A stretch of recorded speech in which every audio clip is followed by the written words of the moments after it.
No, no, no. That's right. We can't use the cable studio this month. There's no time. Hey, I've got to go. Yeah, I'm ready. Okay.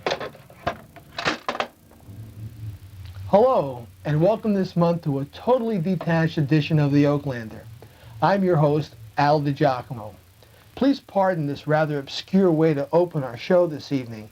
We are in the OKTV remote control bunker, hollowed deep within the Ramapo Mountains, as we test out our Y2K survival plans, also known as the Millennium Bug. Here below the tree-lined streets of Oakland, separated from the outside world, the staff is preparing ways to continue to bring you remote public access television in the case of a computer system crash due to their inability to know whether or not it's the year 2000. It was supposed to be a great New Year's Eve party, but I'll bet you this was the plan to cut down on drunken drivers on the roads by nerdy computer programmers who never could get a New Year's Eve date. Anyway, I'm now ready to test out the Oaklander Remote Control Host Transporter, or the ORHT. It is my pleasure to introduce our remote control co-host, Andrew Stewart. So please stand by as we bring you the remote Oaklander for the month of October.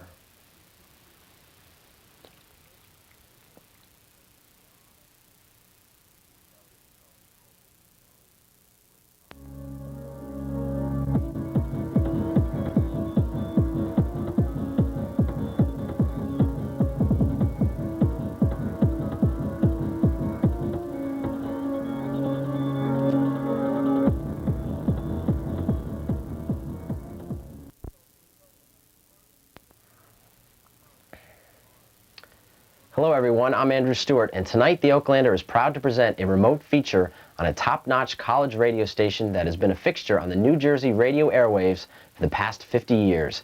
This station is WSOU 89.5 on your FM dial. Recently we spent some time with some of the WSOU staff members at their newly constructed studios. These studios opened in March of this year and have created a more professional setting for the students to take advantage of. So without further delay, the Oaklander presents WSU Radio, A New Beginning.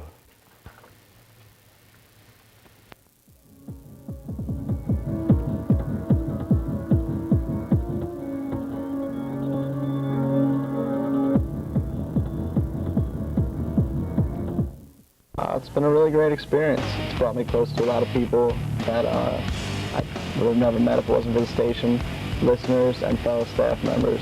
And it's brought me into the music industry in a way where I have a completely, focused understanding of how records work and how people work records. And this is something that the average person has no clue of.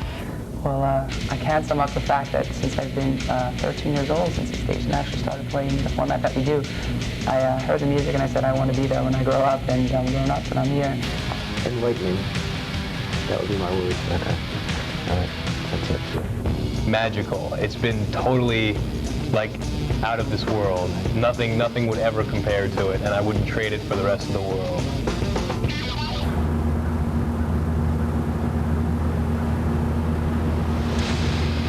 This is just a sample of what people are saying about a particular special place and the impact that it has had on their lives. This place is 89.5 FM WSU Radio. Currently, I am standing right outside the Robert Brennan Recreation Center on the campus of Seton Hall University, where inside the new studios of WSU are located. For the past 50 years, WSU has been a key contributor to the Seton Hall community, and to celebrate this recent 50th birthday, WSU has proudly moved themselves into a new state-of-the-art studios. So come on, follow me. Let's go inside and check it out.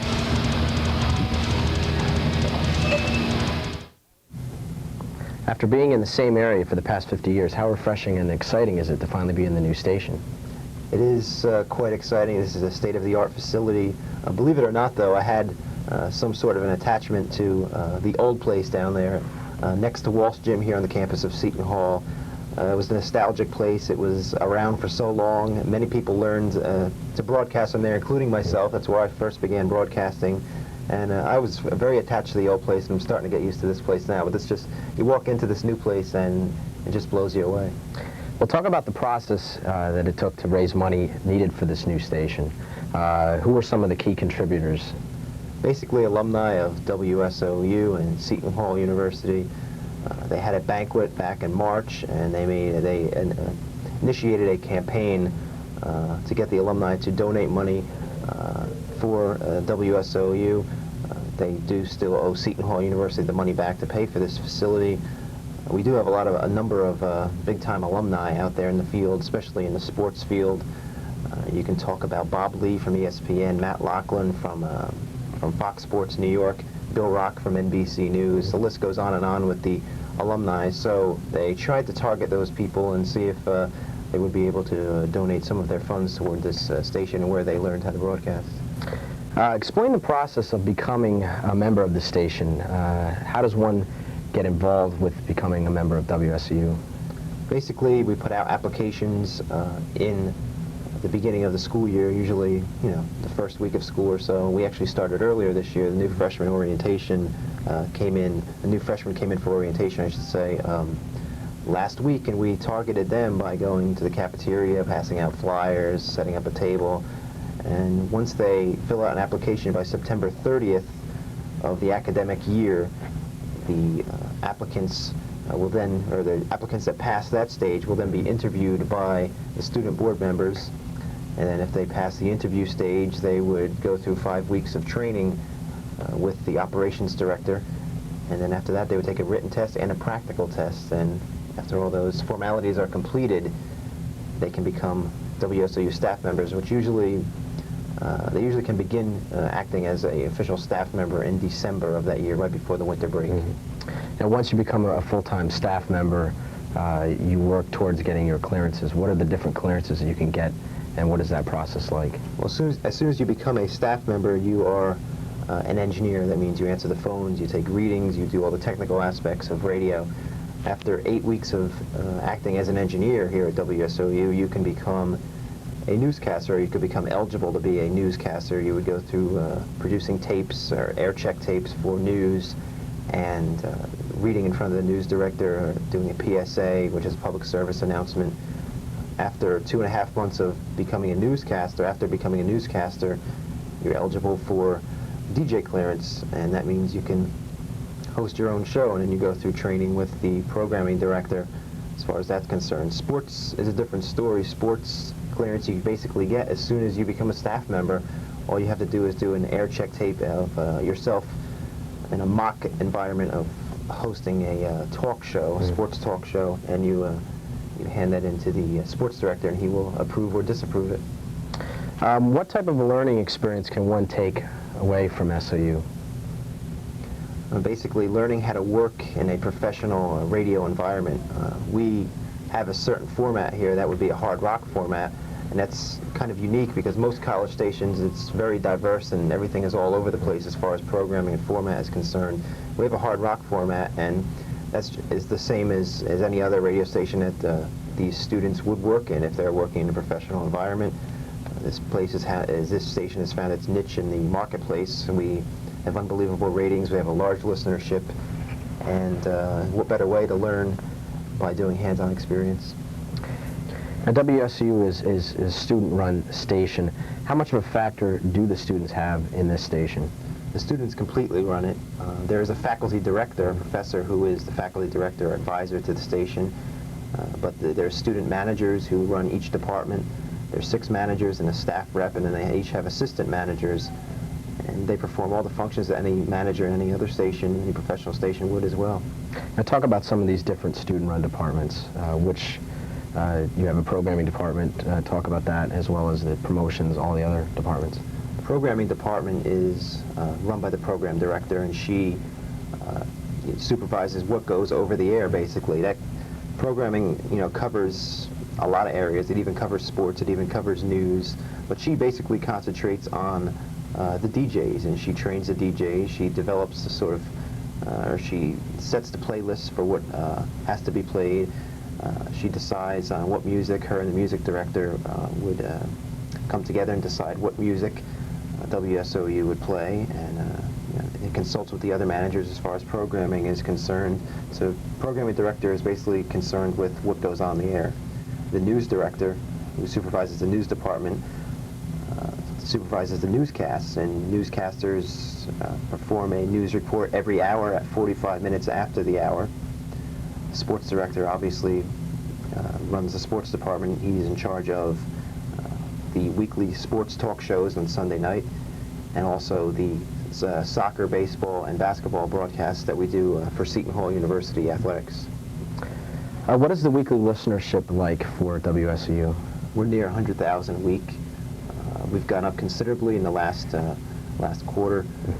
We went up almost 25%, so we are competing on a level with professional stations, and quite frankly, we're beating them as far as ratings are concerned. We're a 2,400 watt station, which is very powerful for a college radio station. I mean, I was coming up from down the shore a couple of weeks ago, and I was picking up WSOU.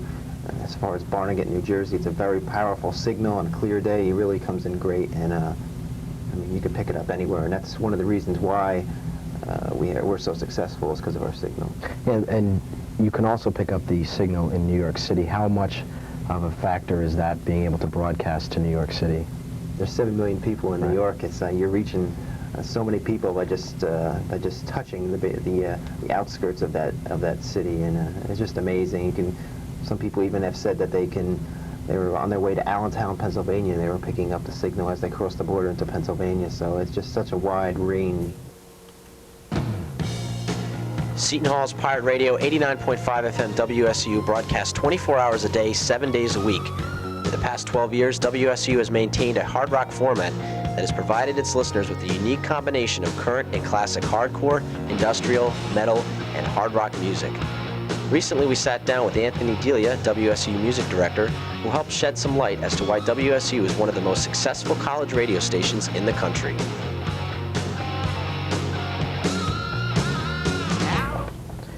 All right, we're here with Anthony Delia, WSU music director, and we're sitting back here in his little cubbyhole place back here in the office.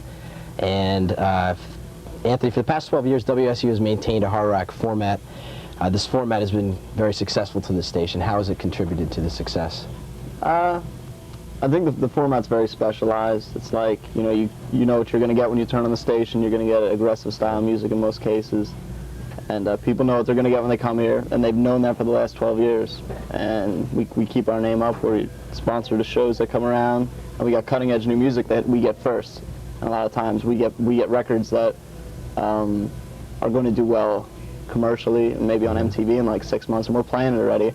And we kind of got we got it first thing. People are like, I heard of this new band Deftones, and somebody's like, they're not new. He's like, SOU's been playing them for 3 years, Well, that's what you say. WSU has been known for being a station that's always a step ahead of the commercial stations. As a music director, how do you select the different music for the station? What is your criteria? It's weird, when I got this position, I didn't really know exactly how much was just from my opinion, right. But a lot of it really is. A lot of what I put into rotation is from my opinion. Also the opinion of the DJs, like I'll get something, I'll play it for them, get their input on, because some things I'll get and I'll be talking to the label that's pushing it on me, and I'll be like, this is terrible. Right. We don't want to be playing this. And I'll be like, just put it in, give it a chance, and I'll listen to it. I'll listen to it enough times that I find something to like about it, and I wind up putting it in, and it goes to like number 10 on the charts, and I'm like, what's going on here? Yeah, surprise. And the DJs will like it, But a lot of it has to do with the way the label works the record and the way the promotion companies work the record, Because other things that don't get worked by a label or a promotion company could totally slip by. There's so much attention on the ones that are focused on. I mean, I know like 2 months in advance, somebody's like, you ready? The new Sepultura is going to be coming. It's in my head already, Before I get it, I'm excited about getting it. And as far as new titles and stuff, a lot of it's to do with the opinion of me and the DJs. As you look around the station, you see a lot of gold and platinum records. It really shows the appreciation that these bands have for the station. Yeah, the gold records are, they're like the best form of a thank you card, I guess, we can get. It's just saying thank you for supporting this record, and the record had success, and they're saying partly due to us.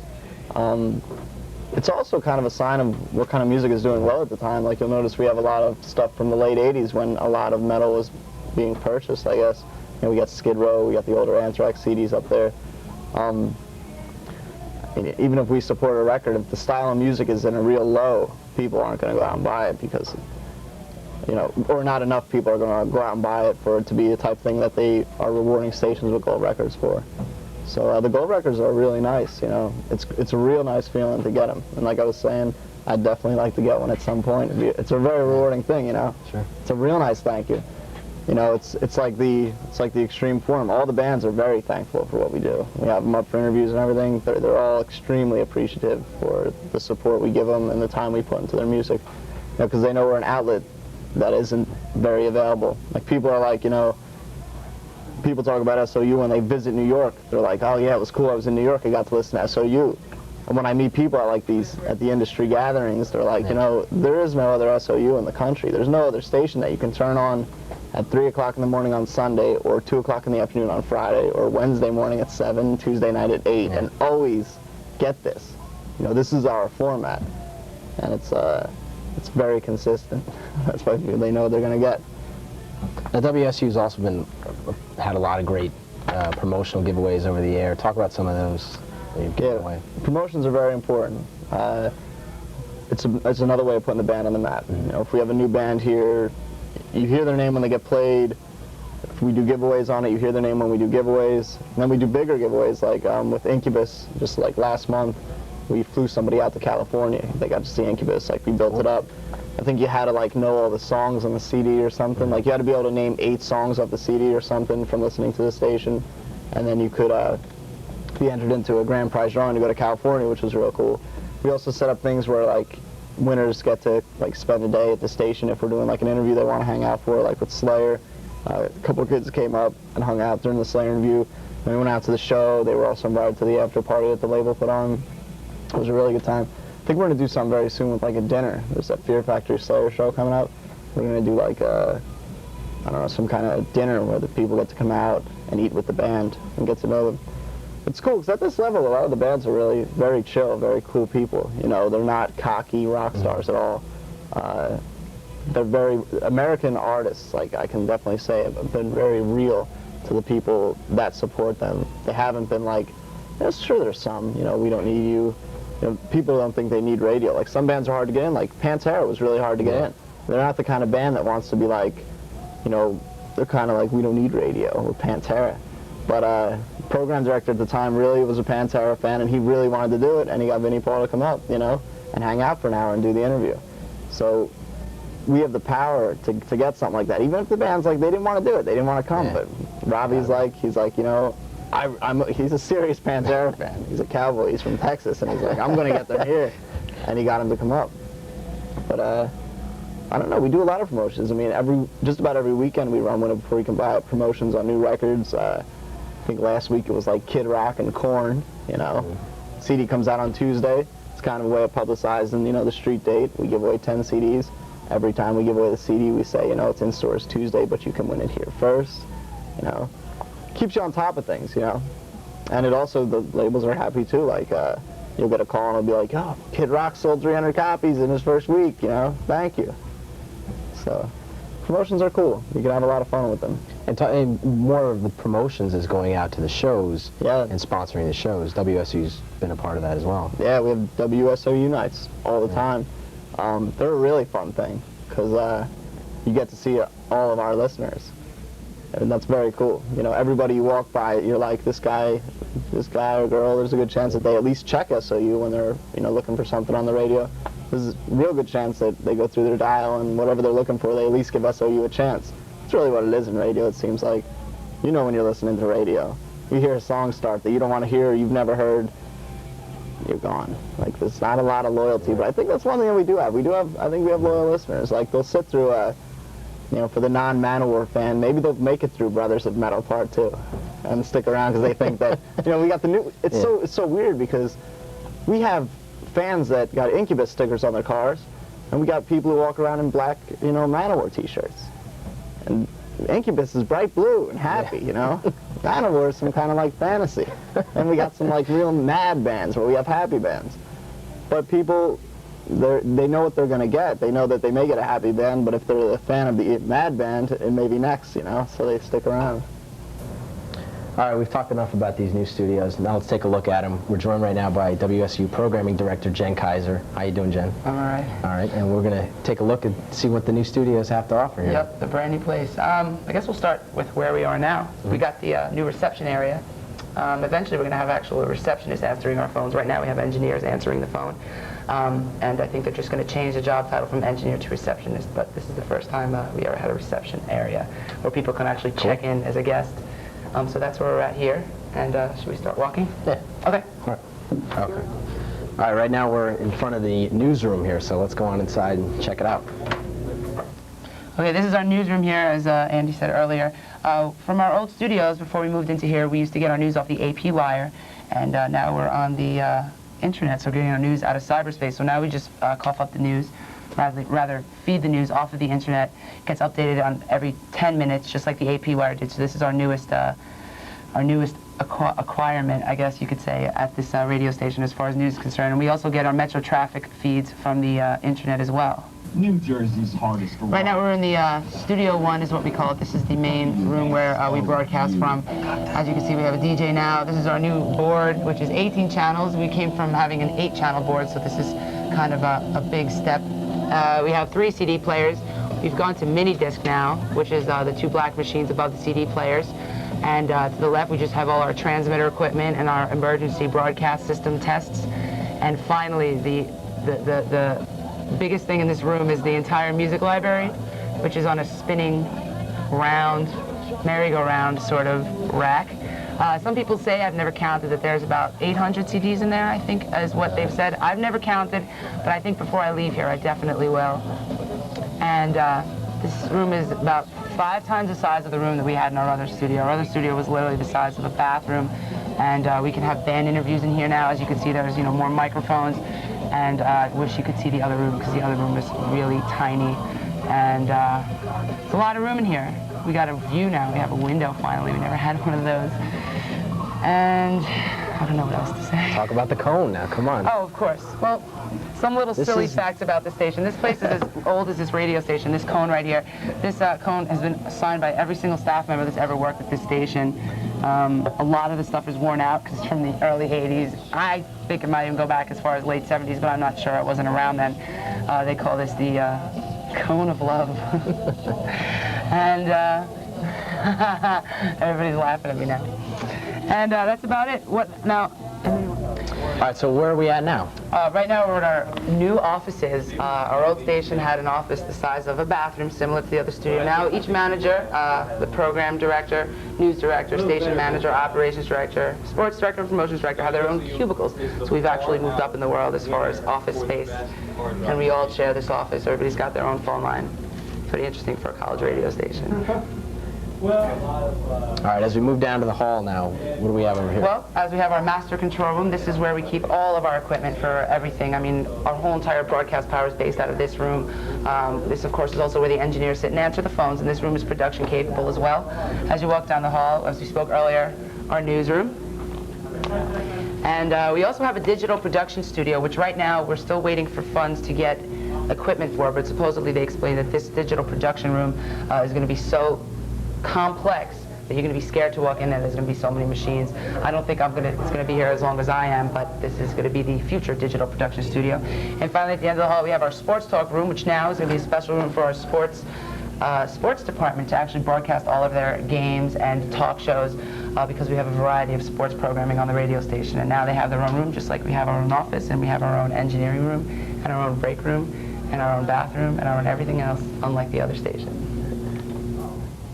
All right, now we're in one of the production rooms, so talk about what this purpose Well, is. this is our new production room. Here, of course, we have a board very similar to the one in Studio 1 where the DJs broadcast from. We have a machine, which is a digital editor, which we used to do edits manually on reel-to-reel machines, which I'll show in a second. And this machine over here is called an instant replay, which just has a bunch of real funky sound effects. By the press of a button, you can get any sound effect in the world without going and researching and finding the actual sound effect. Now, what we do in this room is we do production. Production in radio world is where you make your commercials, your PSAs, your drop-in sweepers, all the stuff that is not a DJ and is not music on the radio. And students put everything together. I mean, we, being part of a college radio station, we do all the work here. We don't have a professional production company like a lot of commercial stations do come in and make our production work. We do it ourselves. And if you look over here, we have a reel-to-reel machine, which is kind of the old way of doing editing. Okay, and this is the way we used to do our editing in the other radio station. You would sit for hours with an actual reel, a tape, and edit with right here. I'd like to show you. This is what we edit with, a razor blade, and took a long time. And now we have this digital editor, which makes everything a lot easier. And as I mentioned earlier, a lot of college radio stations don't even have this capability. And I myself am just learning how to use this digital editor. It's quite easy once you learn the concepts. But that's what this room is for, and we have another room just like this one, which is adjacent to this one in the corner over there, and it has the exact same equipment we have. Like in the other room, we have a mini disc player, so we can record all our promos onto mini disc now, because we've done away with the 8-track carts, like everything is old. This is the old way of doing things. This is the new way we do things on mini disc, and we have a CD player, a cart player, just in case we have problems, and a cassette player, and like I said, our board as earlier, and this is our production room, and this is where all the behind-the-scenes stuff comes from. All right, we've reached the final room of the studios, and this is also the biggest room. Talk about the classroom. Actually, it is the biggest. This is our classroom. A lot of classes go on in here. The university has a lot of broadcast-related classes. As you can see, there's a couple of reel machines and a tape VCR player for classes. And we have our managers meeting in here, and as Andy said earlier, this is our biggest room. The other station, we had a total of 4 rooms, and this is our 10th room, and like I said, this is the classroom. And that's about it for the beautiful new studios at SOU. All right, Jen, we want to thank you very much for letting us come down here and giving a tour and all that. Thank you. All right.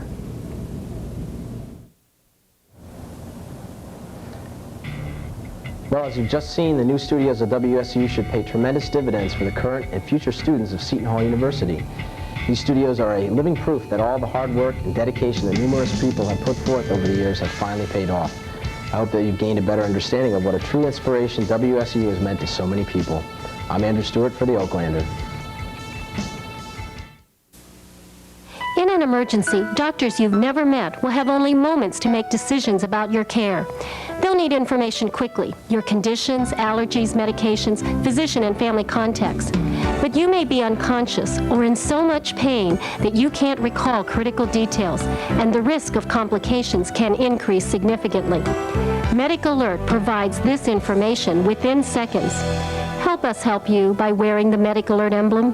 Call now for free information. Thousands of women will lose a child to AIDS simply because they didn't get an HIV test when they were pregnant. You see, there's now treatment that can help stop the spread of HIV from mother to baby, which gives children of HIV-infected mothers something they never had before, a chance. If you're pregnant, please get an HIV test.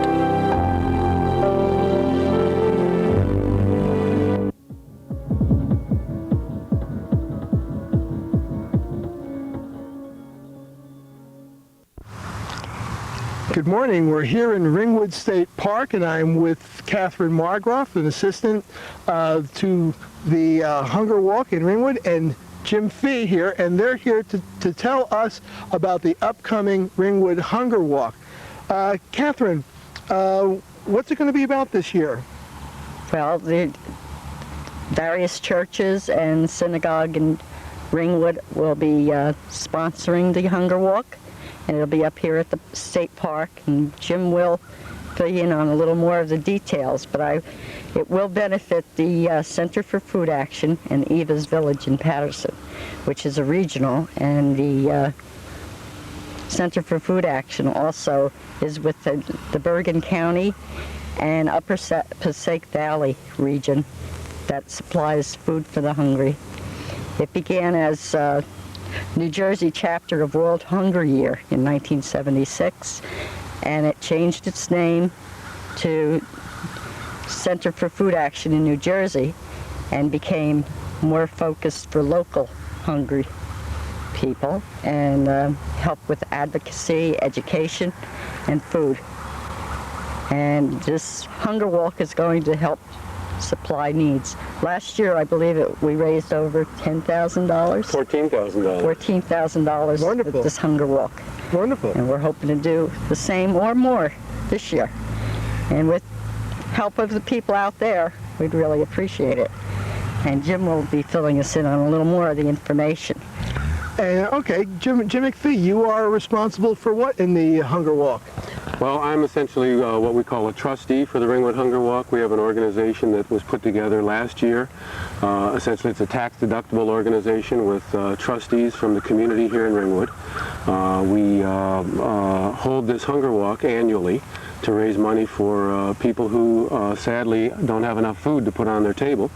As we all know, still right here in our neighborhoods, there are people who don't have adequate nourishment for themselves and for their children. So we decided a few years ago to do something about it and establish this Ringwood Hunger Walk. So the various community organizations and churches around Ringwood have gotten together and put together this Hunger Walk that's going to be held this year on October 25th, 2 o'clock in the afternoon, right here at Ringwood Manor State Park. So we've got a beautiful environment to take a nice walk in the afternoon. The last couple of years we've had the good fortune of having nice weather. You know, the leaves are turning in late October. I personally know on just how exquisite the beauty is here in fall. Yes, so we get together and here in the parking lot B of the Ringwood Manor State Park on October 25th at 2 o'clock in the afternoon. We ask folks, if they can, to stop by one of the Ringwood churches or the Ringwood Public Library or the synagogue here in Ringwood and pick up one of these Hunger Walk pledge forms. Mm-hmm. And, you know, like many walking or running or biking programs, the idea is basically for folks who are going to participate to ask their friends and relatives and neighbors to sponsor their walk. Right. So people can give $1, $5, $10, whatever is the right amount for them. And in fact, anyone who pledges $100 receives one of these Ringwood Hunger Walk T-shirts. I know I'm not the best model for a T-shirt, but you're doing fine, but, Jim. I'm big enough that you can see the logo that Kathy was kind enough to draw for us. And anyone who gathers at least $100 worth of donations on their pledge form also receives a T-shirt as a memento. And so we'll all gather here on the 25th of October, bring our pledge forms, bring the donations that people have pledged, have a nice walk here in the park. People can walk distances that range from 1 to 3 miles. We basically get together, have some refreshments, bring in our donations, and then all of that money is donated to a mix of the Center for Food Action right here in the local Ringwood area, including both Passaic and Bergen County chapters, mm-hmm. as Kathy had mentioned. And a portion of the proceeds also go to Eva's Village down in Patterson to help fund hunger relief on a bit of a more regional-wide basis. That's great. That's great. And this is open for all people.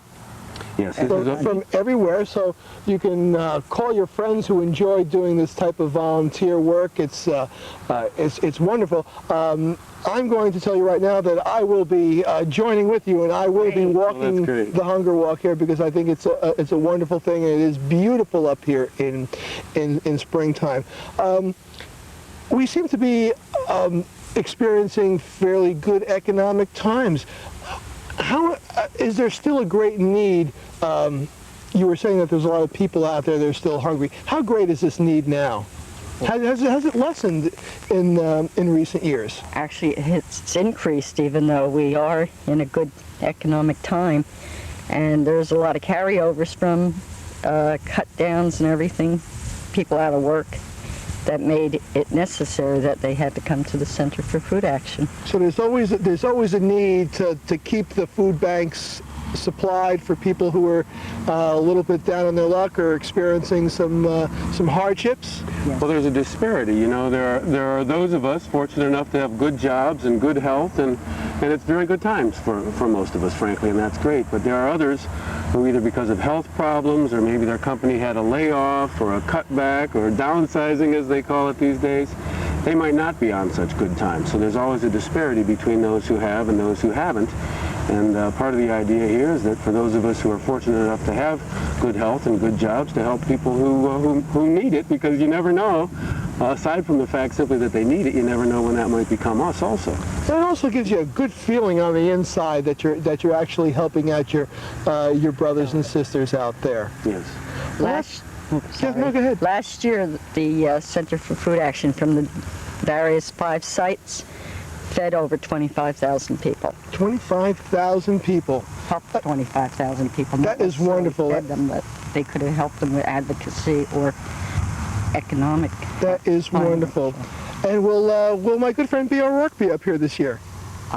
Probably will, but I'm not sure. I can't speak for her. Yes, Dee will be here. Wonderful. I've spoken to her, and Dee is the director of the Bergen and Upper Passaic chapters of the Center for Food Action.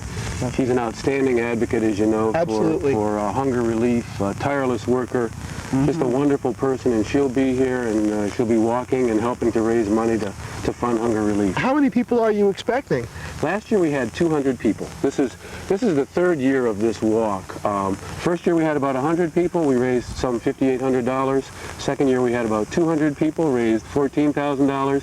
Obviously hunger goes on, so we're hoping for more participation. We'd like to raise as much as $20,000 this year. We're hoping for 300 people. Well, we're going to need your help out there. We hope to see a lot of the Oaklander audience out there. And come out to Ringwood Manor. It's going to be a beautiful day. I can guarantee that, right? Yes. Yes, guaranteed. We all guarantee that it'll be a beautiful fall day. Meet some wonderful, caring people down here. Pick up your pledges again. Again, Jim, where can these people find the pledges? People can get these pledge forms either at any of the churches or the synagogue here in Ringwood, as well as the Ringwood Public Library, or they can call my home and I'll send you a form. That number is 973-962-7639, or you could call Kathy at 973-962-7623, and we'll be happy to send a form to you. Wonderful. Again, Catherine, thank you, Jim, thank you. And we'll see you here on October 25th, and I'm going to try to snare as many people as I can to help the Ringwood Hunger Walk. Thank you very much. Thank you both for the wonderful work that you do. Thank you. And now, back to the remote studio.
It's only a little motor oil.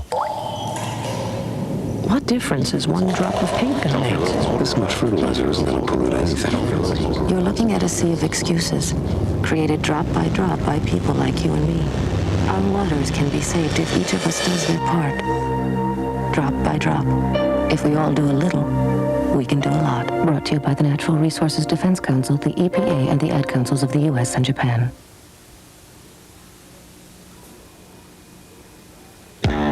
They've given our generation a label. X. Generation nothing. They say we have no sense of purpose. They say we have no war to fight and no cause to believe in. Who are they? Join the thousands of us who are making a difference and wear a label that does mean something.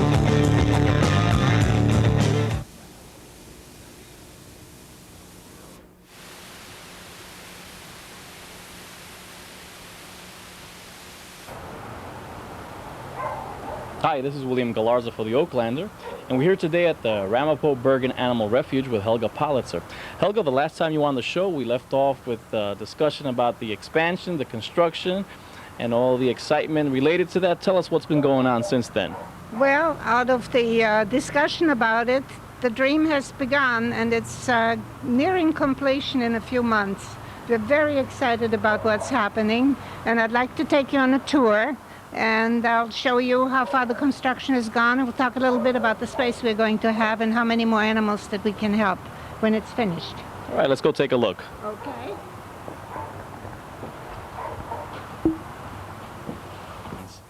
Helga, tell us about the construction. How's it been going? Well, first of all, look at Rain Dance, and he's the only reason why we're doing this. He's the representative of all the little animals for whom we're doing this construction. This beautiful building is basically on the same area that we had the old shelter on, but of course now it is 2 stories, and we'll be able to help so many more animals, and we're so excited about that. It's going to take a while. We hope to be in by December, and we'll be just so glad to be out of the trailers and have all that nice space for our animals. And tell us about some of the features of the new building. Well, it will have the dog kennels and all the dog equipment and everything on the ground floor, plus all the offices and the interview rooms, etc. And upstairs will be the cats, and we'll have a conference room there, which we will use for all kinds of other purposes, like demonstrations and training and so on. And we are also going to have plenty of room of storage this time. So we have an elevator because we felt that it would be good for handicapped accessible people. And we wanted to be able to get heavy stuff upstairs because cats need a lot of very heavy equipment like kitty litter, etc. So the elevator was important to us. So there we are. It's going to be gorgeous. Let me ask you, how many dogs is it going to be able to hold now? There will be kennels for about 18 dogs, as far as I can tell. We haven't quite worked out the sizes of the runs. Same for the cats. But there should be room for about 18 dogs, and there'll be probably room for about 30 cats. Let me go to... And kittens too, you know. Let me go to Victoria. Victoria, are you excited about working in the new building once it's open? Oh, I'm very excited. Been looking forward to this for a long time. It's going to be a lot better for the dogs, a lot better for the workers. These guys are going to be a lot happier. And how old is this guy, talking about this guy? He's about 5 weeks. We rescued him from East Orange Animal Shelter. His mother was on the table, about to be euthanized, and we saved them. So now they're here, and most of them are accounted for. We have 4 of them. 3 of them are already pre-adopted, and there's 1 left. And seems to be going well. And how long have you been volunteering with the shelter? I've been here since the summer of '96, so it's been a couple years. And you think having this nice brand new building and these modern facilities will be a plus in attracting new volunteers? I think so. Everyone wants a good working environment, you know, clean, and I think it's going to work out for the best. However, I must say that our volunteers have been wonderful the way they have worked under very trying circumstances. If you look over there and see what kind of trailers we have to work in, sitting on top of each other practically.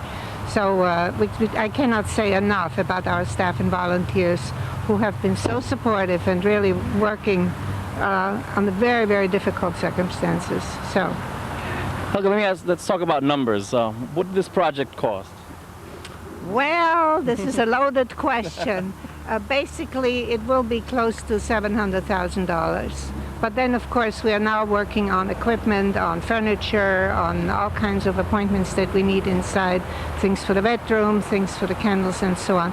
So we're right now getting our prices together to see how much this will cost, and we're doing some intensive fundraising so that we can afford to put some nice things in, because I would not like to see this beautiful new building equipped with some old furniture that we had in there that sort of held together with Scotch tape. So tell us about some of the fundraising that you have planned in order to pay for this wonderful project. Well, as you can imagine, if we're going to have so much more room, we're going to need about to double our budget. And we have some very important things coming up, and we're working very hard to make the money. On October 4th, we're going to have a blessing of the animals at the Church of the Good Shepherd at 497 Godwin Avenue in Midland Park. We're doing this together with the Reverend over there, who's done it for us for many times, but this time we're doing it on a grand way. And then we have a very exciting cavalcade of art. There are 60 artists from New Jersey and New York State also, who will be exhibiting at the Senior Citizen Center in Oakland, October 25th from 12 noon to 6 p.m. Beautiful, beautiful paintings exhibited and for sale, and we will get a very good percentage of that. Then we have a holiday boutique where we... Tell us about the holiday boutique. Yeah, that will be at the VFW Hall in Franklin Lakes. And that's going to be on November 20th and 21st, and we're going to sell beautiful gifts for holiday giving. A lot of them are handcrafted by our members, and nice holiday decorations, etc. So this is always a very good money maker for us, and this is partly the kind of merchandise that we also have at our gift shop. But then it will be for everyone to see. Talk about the gift shop. Tell us, how's that gift shop on Ramapo Valley Road been working out? The thrift shop. The thrift shop, right. Yeah, the thrift shop. That is working out extremely well. We started out very small. We had no idea how well this would go. And two ladies, Karen Forsythe and Jeanette Rustin, who's doing so much work over there. And we have many steady clients. And it's really been making, from day one, it's been making very good business. So people should go there, because there's merchandise there which is incredibly inexpensive and of very good quality. I also notice you have a gift shop right here on the grounds of the refuge. Yes, and the gift shop has, again, beautiful items that are donated by our members and other friends, and a lot of handcrafted items, and that is open on Friday, Saturday, and Sunday. While their adoption hour is going on. So it's always good to call the shelter for information. I believe it's Saturday from 10 to 2 and Sunday from 11 to 3. Is there any pressing need that you have right now that our viewers can help out with, that you'd like to reach out to them for help? Well, before I say that, I have two more things for the fundraising. We have a raffle, and we're selling raffle tickets, and the drawing will be on December 12th, December 5th, and at the gift shop, and raffle tickets are available, and people should please call the shelter. And then we have doing pet photos with Santa Claus, and that's going to be on the 12th of December from 11 to 2.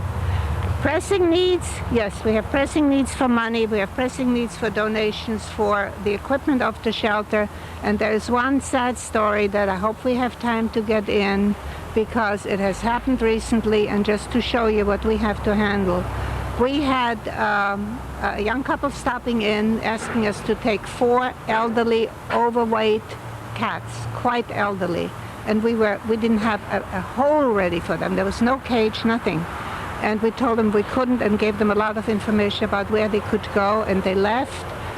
And a few hours later, we found 4 abandoned cat carriers with 4 panting hot cats in the sun. They would have been dead if one of our volunteers wouldn't have happened to find them. So if there's someone out there who would like to adopt a beautiful, affectionate, slightly overweight, declawed cat, they're in excellent, excellent shape, and will have many, many more years of joy for somebody, perhaps an older senior citizen, an older person. What's the number? How could they reach you? They can reach us at 337-5180 any day. That's area code 201. Area code 201. Helga, thank you very much for being with us today, and I'm really hoping and excited about this project, and we hope to see you in December. Well, we hope to see you when we have our ribbon cutting ceremony, and then everybody will be invited, and we'll have a big party going on. Thank you. Okay, you're welcome.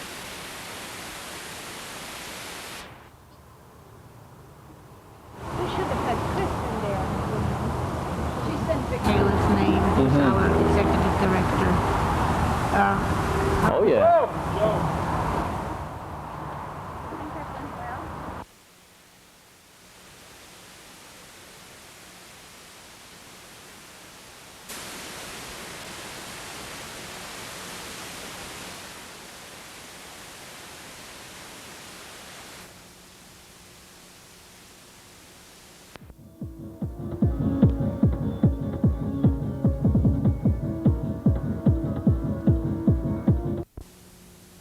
That's the close of our remote show for this evening. I urge you to keep watching and watch Alternatives, Channel 20, 7 p.m.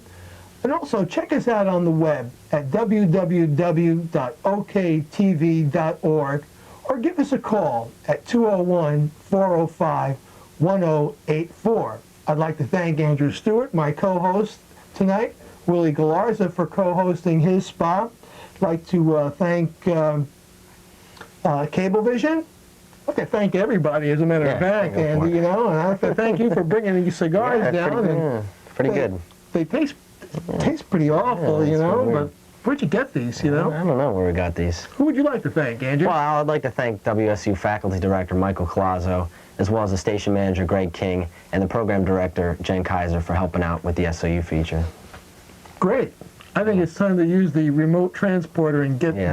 Let's get out of here. All right. Wait. Yeah.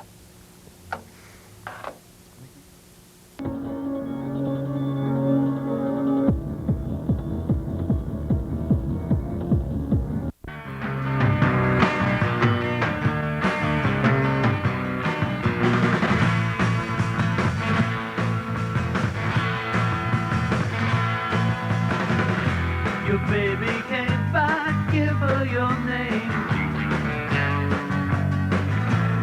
You know it's hard to forget all the pain.